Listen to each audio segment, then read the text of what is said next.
Alright, so we're out here outside Frisco Grill. Here's the owner, Adam Carton, very shy right now apparently. But let's talk about your restaurant and what it kind of started out as, what it's kind of become, and what you got going on here a little bit here. Well, we started out as a fast food Mexican place, real similar to Baja Fresh, and did pretty well for a few years until all the other chains of fast food Mexican moved in and took it to a different direction to get away from all the competition and sort of stick with our strengths, which was basically home cooked food made from scratch. Went to full service and put in a bar about 5 years ago. I think we started out with 4 taps, and went to 6 or 8, and then put in a new box, went to 20 taps, and been getting further and further away from the Mexican altogether and going more regional American, Southwestern American food. And now we're moving the restaurant into a bigger place. We're trying to get as far away from the Mexican as possible. And go more again with the American, and we're putting in a pizza oven, which I think will be a big part of our business, and the new tap room with 50 taps, and private dining room, just a different scale of what we were doing before. Cool. All right, so maybe we should start to navigate our way through the restaurant here, and go to the front hallway and start talking about entryway, the brewery, kind of everything as we go along here. So here's our entryway. Kind of the grading area. It's a little bit dim here, but let's talk about I guess we got the where do you want to start, with the brewery or just the walkway, or oh, nice lighting, cool. Private dining room, anything private to talk dining about? Room Cool. That hooks into the brewery. I didn't mention that we're going to be brewing beer. Oh yeah, sorry, I forgot that. About 6 months down the road, I think we're going to do either a 5 or 7 barrel system. Cool. And what's your vision for what kind of beers you'll be making and brewing, and how you? Mostly hoppy beers. Mostly hoppy beers. IPA, double IPA, hoppy red, anything hoppy. Cool. And then you just kind of incorporate that alongside all your current taps and. Yeah. So I think we'll probably have, when we really get moving, we'll have 5 of our own taps going and 45 guest taps plus the beer engines and fergans going. Cool. And let's start to go through the walkway here and continue to the fabled bar area. Obviously, we've got the dining area to the right, which is still very important to the business, I'm sure. This is where people will sit down and eat. This is the important. This is the important side. All right, cool. Well, we got this obviously extremely long bar here. What's the dimensions here? We got a 45-foot long with 2 8-foot returns on it. It's all solid mahogany.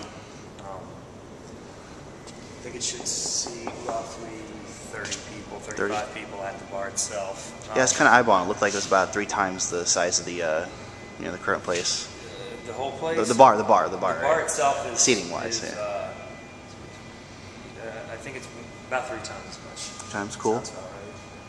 Right. Underneath these lights is going to be the big community table. It's 21 feet long, 36 inches wide. That'll be like a divider, right? Yeah, it's sort of a divider between the dining room. We're going to put a little separation between the dining room and the bar in the future. It'll be just for this side, the right side of this this table here, to sort of separate the 2 areas a little more. Will they be kind of like your current place? It kind of looks like you kind of got this like little knee wall, little barrier kind of height. Yeah, that's sort of the same sort of thing. Will be the same thing. Okay. So we're going to put frosted glass on it, or something to be cool. So like the glass all the way down the whole way, or just kind of like just. It'll probably go up 8 feet or something like that. Cool. Freestanding wall, basically. Cool. Yeah. And then what else can we talk about here? Let's you got a little extra area to the side here. Will be like a loungy-ish something. Yeah, going on there. Be a large banquette that goes. Has 3 different compartments basically in it with coffee tables and lights coming down on that. And we didn't talk about the beer. Oh yeah, let's go this. Yeah, it's been looming over our discussion here, but we've got these giant panel televisions here that will carry it away, Mr. Carton. Well, there's obviously two LCD TVs. They're 60 inches that were hung portraits in a landscape like most of them, and they're basically just big computer monitors for us, because we'll run our beer list off of that. 25 on each one, running straight down it.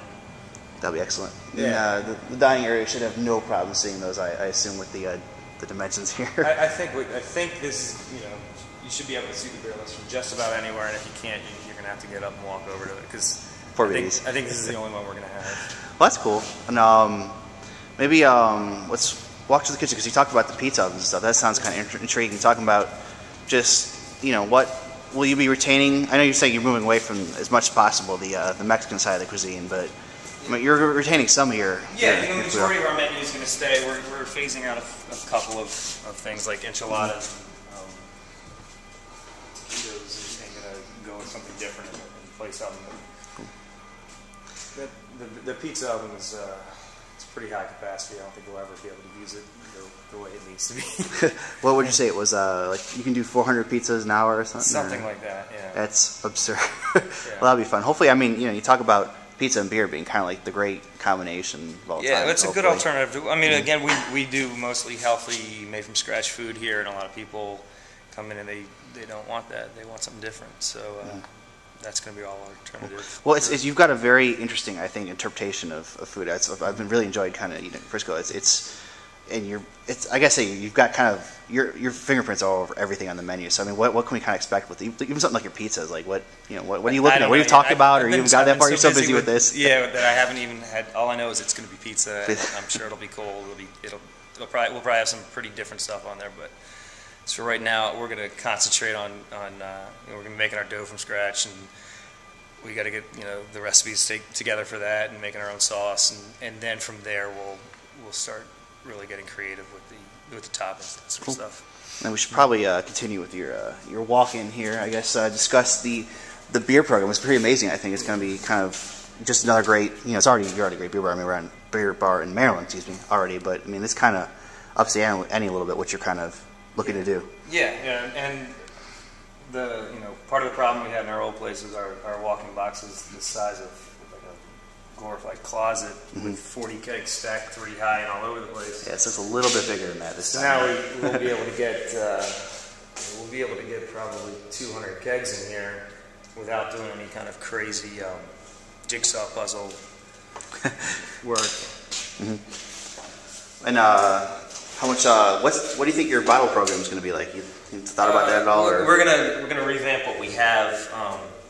We're gonna go mostly with bombers, high-end American microbrews, and a lot more Belgians.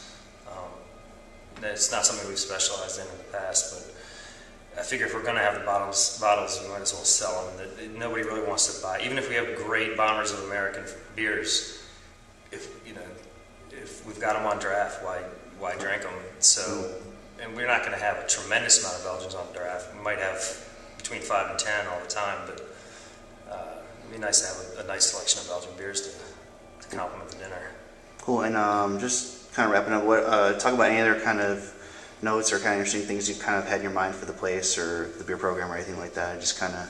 Just continue what you're doing. Just beer clubs, same as normal, and I'm sure we'll come up with some more stuff. We don't in the old place. We just don't have room to do much of anything. So I'm sure with all the new space that we have, we'll come up with some fun things. But just for right now, we just want to get open.